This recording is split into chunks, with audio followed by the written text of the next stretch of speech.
You are listening to KSG Podcast. This is a short, crisp, concise, exam-oriented, edited editorial for civil services aspirants. In this podcast, we are going to talk about Russian Space Agency's threat on ISS. Source for the content is Amitabh Sinha's article for the Indian Express.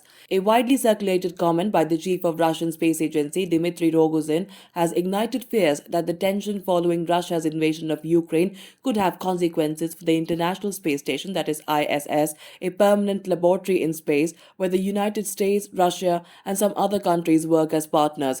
In a threatening series of tweets, Rogozin said that Russia could respond to the US sanctions by letting the ISS fall from space.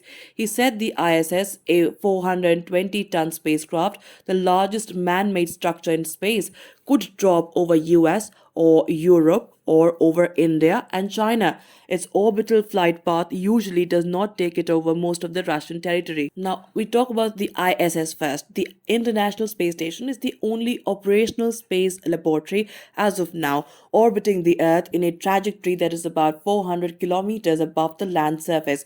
It is operated by more than 15 partner countries, apart from Russia and the United States, Canada, Japan, and several members of the European Space Agency are partners in the ISS. The football field sized ISS travels at a speed of about 28,000 kilometers per hour. It completes one journey around the Earth in about 1.5 hours.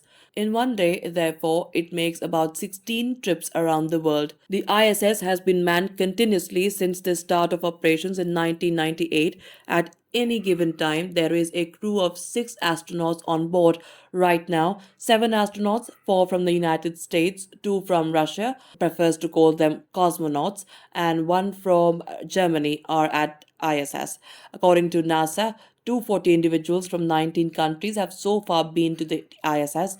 The facility is used for carrying out a variety of zero gravity experiments, space exploratory studies, and technology development. The ISS is not the first space station to be built and operated. Several smaller space stations have been used earlier, the most famous of which have been the Russian Mir space station that operated in the 1980s and the American Skylab. The ISS has been in operation since 1998 and is expected to continue at least till 2028. Russia, however, has indicated that it might pull out of the collaboration earlier, possibly by 2024. Replacements for ISS are already being planned. Several countries, including India and China, have a desire to put their own space stations. China has already tested at least 2 prototypes. Now, what is the threat?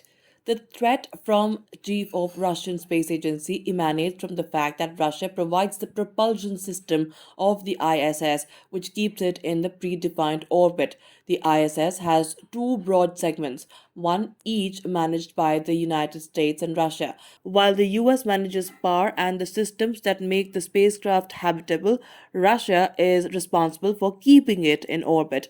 ISS is not entirely in zero gravity space. It does encounter a little bit of gravity. Also, it loses a bit of energy as it moves around the Earth. Left to itself, the ISS would fall down. The Russians periodically send thrusters that attach themselves to the ISS and impart the required momentum to keep it going. Rogozin's threat implied that the US and other countries would not be able to keep the ISS from falling down if Russia withdrew its support.